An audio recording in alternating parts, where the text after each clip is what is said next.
Hello guys, welcome back to my Vartika Rajput motivation video. आज आप लोगों के लिए फिर से एक ऐसी मोटिवेशन वीडियो लेकर कर आई हूँ जिनको सुन कर के आपके जीवन में ये हो जाएगा कि हमें कभी किसी चीज़ से हार नहीं माननी चाहिए। जी हाँ, ये बार बार मैं बोलती हूँ कि जीवन में चाहे कितना भी संघर्ष आए पर अपनी जो चीज़ है उस पर डटे रहना चाहिए। जी हाँ, आज आपको एक ऐसी ही भारतीय लड़की, भारतीय महिला की कहानी आज आपको मेरे वीडियो में मतलब बताने जा रही हूँ। ध्यान से सुने और सुन कर के आप मुझे कमेंट में ज़रूर बताएं कि आपको मेरी ये वीडियो कैसी लगी है। जी हाँ, उत्तराखंड में रहने वाली एक ऐसी ही रेखा नाम की लड़की की मैं आप लोगों को जर्नी बताने जा रही हूँ, जिसने अपने जीवन पर अपने शरीर को लेकर के मतलब इतनी यातनाएं सही है जो आप खुद सोचोगे। जी हाँ, रेखा थी उत्तराखंड में रहने वाली। इनकी लंबाई बहुत ही कम थी, बहुत कम थी, 5 फुट से भी बहुत कम इनकी लंबाई थी। हाँ, और शुरू से ही मध्यम परिवार से ही थी, ऐसा कुछ ही नहीं था। जब रेखा स्कूल जाती, तो स्कूल के अंदर जो प्रार्थना वगैरह होती है, उसके अंदर जब वो खड़ी होती थी और जब कितनी बार मतलब इन लोगों को एक्सरसाइज़ वगैरह या कुछ करवाते थे या कुछ ऐसा सामने लिखते थे, तो हमेशा जो रेखा होती थी, वो ऊँची हो कर के देखती थी। एक दिन वो अपनी मैडम को जाकर के बोलती है कि मैम मुझे दिखाई नहीं देता है, आगे मेरे से हाइट वाली लड़कियां खड़ी रहती तो मुझे पीछे से कुछ नहीं दिखाई देता। ये बातें सुन करके उसकी जो क्लास के बच्चे थे उसकी मजाक उड़ाने लगे। पहले दिन उसको ऐसा लगा, उसको अपनी हाइट को लेकर के बहुत बुरा लगा जब बच्चे हंस रहे थे। अरे ये तो छोटी सी है, इसकी हाइट तो छोटी है, इसको तो दिखाई नहीं देता है, इसको तो ऊंचा हो करके देखना पड़ता। पहली बार रेखा को ये महसूस हुआ कि वास्तव में मेरी हाइट बहुत छोटी है। उस दिन उसको बहुत गिल्टी फील हुआ, पर कुछ नहीं, फिर भी उसका काम ऐसे ही चल रहा था। वो स्कूल में आती और स्कूल में बच्चे धीरे धीरे उसकी मजाक बनाने लगे। चलो स्कूल का तो चला काम, पर जब रेखा ने 12th क्लास पास करी और जब वो कॉलेज के अंदर आई, तो कॉलेज में सभी लड़के उसकी मजाक उड़ाने लगे थे। जब रेखा छोटी स्कर्ट पहन के जाती, तो सब लड़के बोलते अरे ये छोटी बच्ची कौन आ गई है, छोटी बच्ची कौन आ गई है। एक दिन ऐसा ही टाइम था जब रेखा कॉलेज के अंदर बैठी थी और जो उस दिन वो छोटी स्कर्ट मतलब जो एक होती है, पहनते हैं ही आजकल, वो पहन करके और ऊंची हील पहन करके वो वहां गई कॉलेज के अंदर। जब कॉलेज में वो बैठी थी, तो एक लड़के ने उसको ऐसे बोला कि रेखा तेरी जो हाइट है वो मेरे मतलब एक लिंग के बराबर है। उसको इतना अपशब्द बोला। सब बच्चे, सब जो क्लास के स्टूडेंट होते हैं उनको बच्चा नहीं बोला जाएगा, जो थे बड़े बड़े लड़का लड़की, वो सब रेखा के ऊपर हंसने लगे और सब उसकी मजाक की धज्जियां उड़ाने लगे। रेखा उसी टाइम ही टीचर के पास जाती है और उससे शिकायत करती है। टीचर ये बोलती है कि तुम छोटे छोटे कपड़े पहन कर आई हो, इसलिए तुम्हारी ऐसी मजाक कर रहे हैं। और रेखा को मतलब बच्चों रेखा को ये लगा कि टीचर को उसको डांटना चाहिए था, कॉलेज के लड़के को जिसने इतनी बड़ी बात रेखा के लिए बोली। पर जो टीचर थी वो उसकी छोटी स्कर्ट का बोल करके और रेखा का मुंह उस टाइम बंद कर देती है।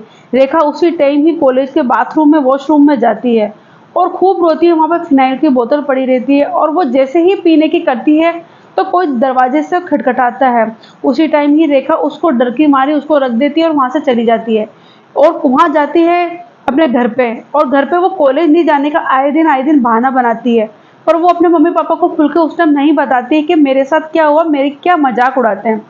एक दिन की बात है, जब उसके पिताजी पूछने लगे कि तुम कॉलेज क्यों नहीं जाती हो, तुम आगे की पढ़ाई रेगुलर क्यों नहीं कर रही हो, क्या कारण है। तब रेखा अपने पिताजी और अपने माँ बाप को ये बोलती कि सब मेरी मजाक उड़ाते हैं, आप मुझे वहां लेके चलिए, डॉक्टर के पास लेकर के चलिए, मेरी हाइट इतनी कम क्यों है। तब रेखा के पिताजी बोलते हैं, रेखा की माँ बोलती है कि ये पारिवारिक ही है, तू अपने दादी के ऊपर गई है और दादी की लंबाई और तेरी लंबाई सेम ही है। तो डॉक्टर के पास ले जाते हैं। तब डॉक्टर बोलता है कि जब टाइम पीरियड आने लगा है तो इनकी लंबाई नहीं बढ़ सकती है। ये सुन करके जो रेखा थी वो और भी हताश हो जाती है। जहाँ माँ बाप को अपनी बच्ची को सपोर्ट करना चाहिए था कि हाइट वगैरह कुछ मायने नहीं रखती है जीवन में, टैलेंट मायने रखता है। और माँ बाप उसका उस टाइम सपोर्ट नहीं करते हैं और बल्कि उसको घर में रहने के लिए ये बोलते हैं कि तू नालायक है, तू कामचोर है, तूने कुछ भी, तुझे तो डर लगता है हर चीज़ से, यूँ लगता है, बल्कि उसको ही गिल्टी फील करवा रहे थे। यही ही थोड़ा सा टाइम बीतता जाता है और रेखा अपनी पढ़ाई करने के लिए उस शहर से बाहर जाना चाहती है। मुंबई जाना जा रही थी। और वो मुंबई वहाँ निकल गई। वहाँ वो जो होती है होटल मैनेजमेंट का काम का कोर्स करने लगती है। वहीं उसकी मतलब लाइफ थोड़ी चेंज होती है, क्योंकि वहाँ के लोग थोड़े थे तो वो उनके ऐसी मजाक नहीं बनाते थे। पर उसकी एक मुलाकात एक लड़के से हुई जो 6 फीट लंबा था, और उसकी दोस्ती उससे होती है। इसी तरीके से उन दोनों के बीच में बात होती रहती है, और कुछ आगे जाकर के वो गर्लफ्रेंड और बॉयफ्रेंड के रूप में एक दूसरे से उनको प्यार हो जाता है। सब उन दोनों को एक साथ देख कर के ये बोलते हैं, उनकी मजाक उड़ाते हैं कि ये अमिताभ बच्चन और जया बच्चन की जैसे लगती है, एक छोटी एक बड़ी, ऐसा कुछ मतलब बहुत सारे ऐसे कमेंट करते हैं। पर जो लड़का था उसको उस बात का कोई मतलब वो नहीं फर्क पड़ता था। एक दिन की बात है, जब रेखा बैठी थी तो रेखा ऐसे बोलती थी, उन उसको ऐसे बोला कि तुम्हें कोई फर्क नहीं पड़ता, मेरी हाइट इतनी छोटी है, लोग बाग तुम्हें कितना ताजना देते हैं। तो वो यही बोलता था कि मुझे कोई फर्क नहीं पड़ता दुनिया से, तुम मेरे सिर्फ दिल की धड़कन सुन सको, इतनी तो तुम्हारी हाइट है। बस मुझे ये मतलब है, मुझे किसी से कोई मतलब नहीं है। सब मुझे भी बोलते हैं कि ये इतना लंबा है, इतना वो है, पर मुझे तुम्हारा टैलेंट से मतलब है, तुमसे मतलब है। मुझे ये मतलब नहीं है कि तुम्हारी हाइट कैसी है, तुम काली हो, गोरी हो, छोटी हो, मोटी हो, उससे मुझे कोई मतलब नहीं है। लोग तो ऐसे ही बातें बनाते रहेंगे, तुम इनकी परवाह मत करो। रेखा को ये बात इतनी अच्छी लगी। जब रेखा होटल मैनेजमेंट का काम करके यहाँ से वापस अपने घर उत्तराखंड जाती है, तब अपने माँ बाप को इस लड़के के बारे में बताती है कि मैं एक लड़के को पसंद करती हूँ और उसी से ही शादी करना चाहूंगी। लड़का आता है, लड़के की हाइट देख करके उसके माँ बाप बोलते हैं कि तुम्हारी कहाँ जोड़ी जमेगी, ये तो अपनी जात बरादरी का भी नहीं है, और ये तो इतना लंबा, तुम इतनी छोटी हो। और फिर कैसे भी मतलब कर कुरा करके समझा समझो के रेखा की सगाई हो जाती है इस लड़के के साथ, और लड़के के साथ हो जाती है। पर मोहल्ले वाले और समाज के लोग इसके पिताजी को, रेखा के पिताजी को इतना टॉर्चर करते हैं कि बोलते हैं कि तेरी बेटी तो इतनी छोटी है कि समाज के लड़के से शादी कर रही है, तुम्हें तो कोई वो ही नहीं है। ऐसा सुन सुनकर माँ बाप को ये होता है ना कि अपने बच्चों को सपोर्ट करे, उस टाइम बच्चों के सपोर्ट के लिए होता है। पर जो रेखा के माता पिता थे वो रेखा को सपोर्ट नहीं कर रहे थे इस चीज में, और रेखा को बोलते कि तुझे इस लड़के को छोड़ना पड़ेगा, अगर तूने इसको नहीं छोड़ा तो तुझे इस घर को छोड़ना पड़ेगा। रेखा बोलती थी कि जी यहाँ पे कोई मेरी इतनी कदर नहीं करता, पर यही लड़का है जो मेरी लंबाई से, मेरी किसी चीज से इसको कोई मतलब नहीं है, और जहाँ मान सम्मान मिले वहीं सब कुछ है। रेखा के पिताजी, एक आधी रात होती है, 2 बजते हों, और रेखा को हाथ पकड़ के उसके कपड़े का बैग लेकर के उसको घर से बाहर निकाल देते हैं। रेखा सोचती है कि शायद मेरे पिताजी मुझसे मजाक कर रहे हैं, पर ऐसे कौन सा बाप होगा जो अपनी बच्ची को आधी रात को उस टाइम निकाल देता है घर से। बहुत रोती है रेखा उस टाइम, घर पे खड़ी खड़ी रोती है। पर उसके पिताजी उसके लिए गेट तक, दरवाजा तक नहीं खोलते, और ये भी नहीं देखते ये मेरी जवान बेटी है, आधी रात को कहाँ जाएगी कहाँ नहीं जाएगी। उसी टाइम रेखा अपने बॉयफ्रेंड को फ़ोन करती है, और वो उस टाइम उसके लिए गाड़ी भेजते हैं। और जब वो उसके लिए गाड़ी भेजते हैं तो वहाँ से वो वापस बॉम्बे चली जाती है। वो वहाँ पर किस हाल में रही, किस हाल में नहीं, उसके पिताजी और उसके माँ बाप को उससे कोई मतलब नहीं था।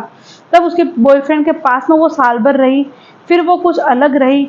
ऐसे करके ही जो इसके पिताजी, रेखा के जो ससुर जी थे, वो घर पर आते हैं इसके, रेखा के माता पिता को समझाने के लिए कि देखिए हमें कोई एतराज़ नहीं है, और हम आपकी बेटी की शादी कर रहे हैं, मैं हमारे बेटे से, अगर आपको अच्छा लगे तो आप आशीर्वाद देने के लिए आपकी बेटी को जरूर आए। और रेखा के जो माँ बाप होते हैं वो रेखा के सास ससुर को भी अपमानित करके वहाँ से भेज देते हैं। तब रेखा के ससुर जी इसको बोलते हैं कि बेटा छोड़, आज से तेरे माँ बाप हम ही हैं, और रेखा की शादी उसके बॉयफ्रेंड से करवा देते हैं। और वो इतनी अच्छी लाइफ जीती है कि रेखा को पता नहीं था कि उसके भाग्य में ससुराल का इतना अच्छा प्यार रहेगा जितना अच्छा प्यार उसके माता पिता का नहीं रहा। और वो जो उसके बॉयफ्रेंड था उसकी फौज में नौकरी लगती है, जी हाँ सरकारी नौकरी लगती है। और हालांकि ताज ने उनको भी बहुत देते हैं, पर उसके ससुर जी के और उसके हस्बैंड के कोई फर्क नहीं पड़ता है। जब रेखा अपने पति के साथ एक रूम के अंदर रहती है तो उसको मानो कितनी ही खुशियां मिलती है, जब वो बाहर जाती है तब लोगों की यही बातें, यही, पर वो उसको अनदेखा करना स्टार्ट करते हैं। फिर एक चीज और प्रॉब्लम रेखा के सामने खड़ी हो जाती है कि सब उसके ससुर जी को, उसके पति को, सब ऐसे बोलते हैं कि तुमने तो इतनी छोटी लड़की से शादी करवाई है लंबाई से, ये क्या ही बच्चा पैदा करेगी, ये बच्चा पैदा करने की इसमें हिम्मत नहीं है। तब रेखा के साल भर बाद में ही वो रेखा प्रेग्नेंट होती है। और रेखा जब प्रेग्नेंट होती है और जब डिलीवरी का टाइम होता है और वो हॉस्पिटल जाती है, तब सब ऐसे ही बोलते हैं कि बच्चा शायद माँ ना बच जाए या बच्चा नहीं बच पाए, ऑपरेशन से ही होगा, छोटी लंबाई है, छोटी लंबाई की वजह से ये बच्चा पैदा ही नहीं कर सकती है, बिल्कुल नहीं कर सकती है। और रेखा की एक प्यारी सी बेटी जन्म लेती है ऑपरेशन से ही। वहाँ पे भी रेखा को लंबाई के बारे में बहुत कुछ स्वयं सुनना पड़ता है। और प्यारी बेटी होने के बाद में जब वो अपनी बेटी को घर लेके जाते हैं तो फिर समाज के लोग सब बोलते हैं कि जरूर ये तो किसी का गोद दिया हुआ बच्चा होगा, इसका तो नाटक था ये 9 महीने का, इसका तो बच्चा हो ही नहीं सकता, इतनी लंबाई छोटी है। फिर यहाँ को सहन करना पड़ता है। धीरे धीरे ऐसा ही टाइम चल रहा था। बच्ची 2.5 साल की हुई तब देखा है सोचती है कि शायद नाना नानी के पास इसको लेके जाऊं ताकि उनका मन पिघल जाए, मेरे लिए नहीं पर अपने नातिन के लिए तो मन पिघलेगा ही सही। और रेखा इसी तरीके से अपनी बच्ची को उनके अपने माँ बाप के पास लेके जाती है। तब माँ बाप नातिन को देखते तो उनका मन बिल्कुल भी नहीं पिघलता है कि नहीं नहीं, तुम तो अब उन्हीं में ही हो, वो हमारी जात बरादरी का लड़का नहीं है, तुमने तो उनसे शादी कर ली, वो बिल्कुल मेरी जात बरादरी का लड़का है ही नहीं, और तुम इसको लेकर के यहाँ से जाओ, हमें को तुम्हारे से कोई मतलब नहीं है, तुम तुम्हारी जिंदगी के लिए रहो। तब रेखा बोलती है कि मैं तुम्हारी इकलौती बेटी हूँ, फिर भी तुम्हें मुझसे मेरी बेटी से प्यार नहीं है। लोग क्या कहते हैं इनका क्या मतलब है, मैं पैदा करने वाले भी आप ही हैं। अगर मेरी लंबाई छोटी है बड़ी है, आप उस कारण या सिर्फ एक जात और बरादरी के कारण ही तुम आप मुझे एक्सेप्ट नहीं कर रहे हो। कल अगर आप मेरे ऐसे लड़के से शादी कर लेते जो मुझे 6 महीने अपने साथ रखता और 6 महीने बाद मुझे मेरी लंबाई के कारण छोड़ देता, तो फिर आपके ऊपर क्या बीतती। आज जो इस लड़के से मुझे जो खुशी मिली है वो शायद मुझे कोई दूसरा लड़का खुशी नहीं दे सकता था। वो लाख समझाने के बाद में भी रेखा के जो माँ बाप नहीं मानते हैं और उसी टाइम ही उन दोनों माँ बेटी को घर से निकाल देते हैं। बीच सड़क पे वो रोती रहती है कि मैं रात के टाइम कहाँ जाऊंगी, क्या करूंगी क्या नहीं करूंगी। वो रोती है पर उनके माँ बाप को बिल्कुल भी उसके ऊपर दया नहीं आती कि इतना भारी बैग, छोटी बच्ची और रात के टाइम इनको कहाँ निकालें। उसी टाइम वो अपने पति को फ़ोन करती है और पति वहाँ से उसी टाइम ही गाड़ी का अरेंज करवा करके उसको अपने घर पे यानी कि रेखा के ससुराल बुला लेते हैं। फिर रेखा के पिताजी, जो रेखा के ससुर जी और रेखा का हस्बैंड है, वो रेखा को समझाते हैं कि देखो जरूरी नहीं है कि हर किसी को ये प्यार मिले, तुम अपने मन को समझा लो, तुम्हारा पियर भी यही है, तुम्हारा ससुराल भी यही है। पर रेखा सोचने लगी थी कि मेरी बेटी 2.5 साल की हो चुकी है, ये भी धीरे धीरे होगी तो ये भी सोचेगी मैं अपने नाना नानी के पास जाऊं। वो अपने पति को बोलती है कि मैं इसके नाना नानी का प्यार इससे छीनना नहीं चाहती थी, क्योंकि हर बच्चे गर्मियों की छुट्टी में अपने नाना नानी के पास जाते हैं और कोई होता कौन है इनके। पर फिर वो अपने मन को समझाती है। अब फिर वो बोलती है कि मैं बार बार अपने माँ बाप के पास गई पर अब मैं अपने माँ बाप के पास बिल्कुल भी नहीं जाऊंगी। और रेखा ने वहाँ फौजी एरिया जो होता है वहाँ रह करके अपना ऑनलाइन बिजनेस स्टार्ट किया, ज्वेलरी का, बुटीक का, कपड़े का। और धीरे धीरे उसका ज्वेलरी का और बुटीक का काम चलने लगा। वहाँ की जो महिलाएं थी, फौजी महिलाएं, वो भी रेखा का सपोर्ट करने लगी। और छोटा ही बड़ी से काम पर उससे रेखा की पहचान बनाई। और रेखा ने अपनी पहचान बना के साथ में कुछ पैसे जोड़े, जिसको उसको खुद आत्मनिर्भरता महसूस हुई कि हाँ मैंने भी कुछ अपने बलबूते पे कुछ किया है। तो और रेखा इसी तरीके से ही आगे बढ़ी। तो आप लोगों को मैं यही बोलना चाहती हूँ कि कोई भी, चाहे मोटा हो, छोटा हो, काला हो, गोरा हो, चाहे कैसा भी हो, अपने आप को कभी अपने शरीर से जज ना करें, अपने टैलेंट से जज करें।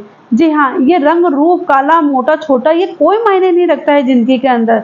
अगर इंसान कितना भी सुंदर हो और उसमें कोई टैलेंट नहीं हो तो आप क्या उसकी सुंदरता का क्या करोगे, कुछ ही नहीं कर सकते।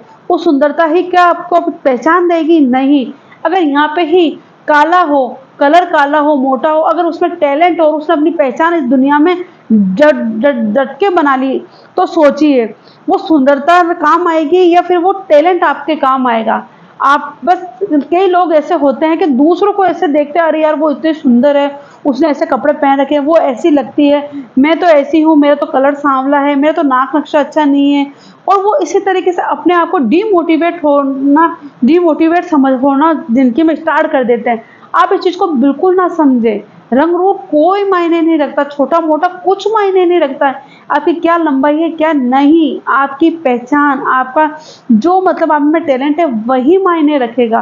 तो बस मैं उन बच्चों को, उन लड़कियों को यही समझाना चाहती हूँ कि आप अपने आप को उनसे कम ना समझे, बिल्कुल नहीं समझे।